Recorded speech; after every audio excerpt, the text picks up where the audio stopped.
Welcome back to my channel Mahalakshmi multiple. ఒక మంచి concept తో మీ ముందుకు వచ్చేసాను. మరి ఆ కాన్సెప్ట్ ఏంటి అనుకుంటున్నారా? చూస్తూ ఉండగానే ఎండాకాలం వచ్చేసింది. మరి ఎండాకాలంలో ఎలాంటి జాగ్రత్తలు తీసుకోవాలో ఈ వీడియోలో తెలుసుకుందాం.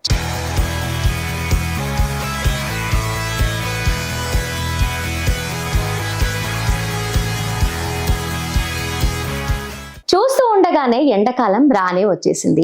ఈసారి ఎండలు మరింత పెరిగే అవకాశాలు కనిపిస్తున్నాయి. ఫిబ్రవరి నెలలోనే బగ్గుమంటున్న ఎండల కారణంగా ప్రజలు మూలన పడ్డ ఏసీలు, కూలర్లు, రెఫ్రిజిరేటర్లు, ఫ్యాన్స్ ఉపయోగం చేయటం స్టార్ట్ చేశారు. ఎండాకాలం రావటం వల్ల జనాలకు కరెంటు బిల్లు కూడా ఎక్కువగానే వస్తుందని చెప్పుకోవచ్చు. అయితే వచ్చే 3 నెలలు ఏప్రిల్, మే, జూన్ వేడి గాలులు పెరిగే అవకాశాలు చాలా ఎక్కువగా ఉన్నాయి. ప్రజలు ముందస్తు జాగ్రత్తలు తీసుకోవాలి. వాతావరణ శాఖ హెచ్చరికలు జారీ చేసింది.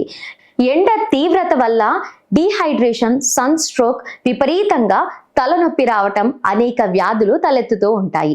కాగా వైద్య నిపుణులు సోషల్ మీడియాలో పలు సలహాలు ఇస్తున్నారు. బగ్గుమంటున్న ఎండల నుండి విముక్తి పొందాలి అంటే చిట్కాలు ఖచ్చితంగా పాటించాలి. ఆ చిట్కాలు ఏంటో ఇప్పుడు తెలుసుకుందాం. సూర్యుని నుంచి కాపాడే పలు చిట్కాలు. వీలైనంత వరకు కాటన్ దుస్తులు ఖచ్చితంగా ధరించాలి. ఎక్కువగా మార్నింగ్ సమయంలో లేదా ఈవినింగ్ టైంలో బయటికి వెళ్ళండి. మిట్ట మధ్యాహ్నం వెళ్ళటం మానుకోండి. ఒకవేళ ఎండలో బయటికి వెళ్లాల్సి వస్తే వైట్ కలర్ గొడుగుని ఖచ్చితంగా వాడాలి. ముఖ్యంగా వృద్ధులు, పిల్లల పట్ల ఎక్కువ కేర్ తీసుకోవాలి. వీరికి వాటర్ ఎక్కువగా ఇవ్వాలి, ఎక్కువగా తాగమని చెప్పాలి. ఎండాకాలంలో పొరపాటున కూడా నలుపు రంగు, నీలం కలర్ దుస్తులు అస్సలు వేసుకోకూడదు. ఈ రంగులు సూర్యరశ్మి నుంచి త్వరగా వహిస్తాయి. మార్నింగ్ లేవగానే తులసి ఆకులను మిక్సీలో వేసి మెత్తగా నూరి 2 గ్లాసుల నీళ్ళల్లో యాడ్ చేసుకొని తాగండి. అలసట నుంచి విముక్తి పొందుతారు. ఎండాకాలంలో విటమిన్ సి లోపిస్తుంది. కాగా నిమ్మరసాన్ని ఎక్కువగా తీసుకోండి. చక్కెరకు బదులు బెల్లం ఉపయోగించడం చాలా మంచిది. ఈ సమయంలో తల, మెదడు చల్లగా ఉండాలి. కాబట్టి 2 రోజులకోసారి నైట్ పడుకునేటప్పుడు కొబ్బరి నూనెకి బదులు పటిక నూనెని రాసుకోవాలి. మళ్ళీ ఉదయాన్నే తలస్నానం చేయాలి. ఎండాకాలంలో ఇలా చేస్తే చాలా మంచిది. ఎండాకాలంలో ఎక్కువగా మసాలాలు అస్సలు వాడకూడదు.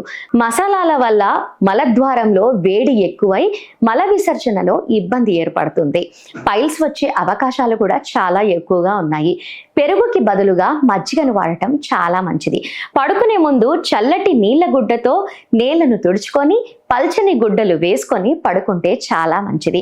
5 ఏళ్లలోపు పిల్లలు డీహైడ్రేషన్ బారిన పడకుండా ఉండాలి అంటే ప్రతి 30 నిమిషాలకోసారి చిటికెడు అయోడైజ్ సాల్ట్ను వాటర్లో కలిపి తాగించండి. అలా తాగితే చాలా మంచిది. వేసవిలో చల్లటి నీళ్ళ స్నానం ఆరోగ్యానికి ఎంతో మంచిది. ప్రతిరోజు 2 సార్లు అంటే ఉదయం పడుకునేటప్పుడు స్నానం చేసి పడుకుంటే చాలా మంచిది. ఇలా చేయటం వల్ల ఎండ దెబ్బ బారిన పడకుండా సుఖంగా జీవిస్తారు. సో వ్యూవర్స్, చిట్కాలేంటో తెలుసుకున్నారు కదా. ఇవన్నీ పాటిస్తే సమ్మర్లో ఏ బాధ పడకుండా ఉండొచ్చు.